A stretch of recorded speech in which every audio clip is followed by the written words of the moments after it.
piores coisas que as pessoas colocam na boca hoje, achando que é alimento muitas vezes, é refrigerante. Pra mim, top one, refrigerante. Você acha que é o primeiro refrigerante? Refrigerante. Onde mais destrói, assim, o corpo humano? Destrói. O segundo componente são os nitritos, nitratos, espessantes e conservantes para manter o tempo de prateleira dos alimentos.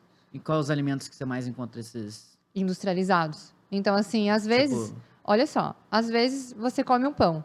Se o pão foi batido ali na padaria, fermentação longa, digeriu bastante o glúten, foi quebradinho com a fermentação natural e longa, cara, você talvez nem vai sentir um desconforto, dependendo do teu nível de sensibilidade. Mas se o pão é aquele pão daquela marca... Aquele branco do pacote lá do supermercado, sabe? Que tem uma duração de 30 dias na prateleira. Por quê? Adicionaram um monte de conservante ali para fazer com que esse pão nem o mofo queira comer.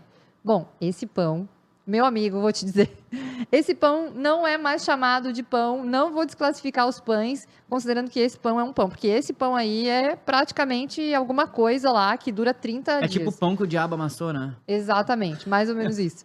Então, mas não tá só no pão, né? Tô dando um exemplo do pão, não, mas sim, dos alimentos, né? Processados, industrializados. Então, embutido, salsicha, presunto, todos esses alimentos, eles têm essa adição de componentes que podem impactar muito negativamente na saúde, né? Depois eu diria que tem uma outra coisa que muitas pessoas colocam na boca sem saber, que são os bisfenóis, que são toxinas ambientais que estão disponíveis nos plásticos, né? Então, às vezes está na embalagem do alimento processado e que também pode ser um risco grande para a saúde, porque pode causar uma alteração no sistema endocrinológico, hormonal, imitando os hormônios, gerando aí gatilhos de desequilíbrios hormonais. Então, muitas pessoas não sabem muito bem disso, essa informação às vezes não chega para todo mundo, mas as embalagens dos alimentos, elas são ricas em bisfenóis, principalmente no plástico, e podem gerar essas alterações hormonais. Então, esse tipo de componente que muitas vezes está nos alimentos em contato com plástico, nas embalagens plásticas, são um risco, eu diria que está entre aí os maiores riscos, tá? Deixa eu pensar aqui mais algum outro mais dois componente.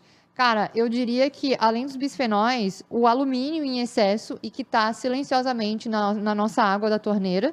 Então, o alumínio em excesso ele pode impactar muito na saúde humana. E eu diria que é um cuidado que a gente tem que ter com a qualidade da nossa água, tá? E daí mais deixa eu pensar, mais um bem impactante, assim, porque tem várias coisas aí pra gente pensar, não quero esquecer de uma bem importante, talvez eu esteja esquecendo agora, mas eu diria que, além do processar...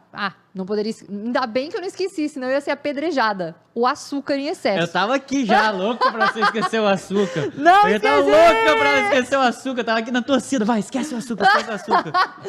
Cara, ainda bem que eu não esqueci do bendito açúcar, que é o crack pro craqueiro, entendeu? Bota o açúcar na frente da pessoa que ama açúcar pra te ver.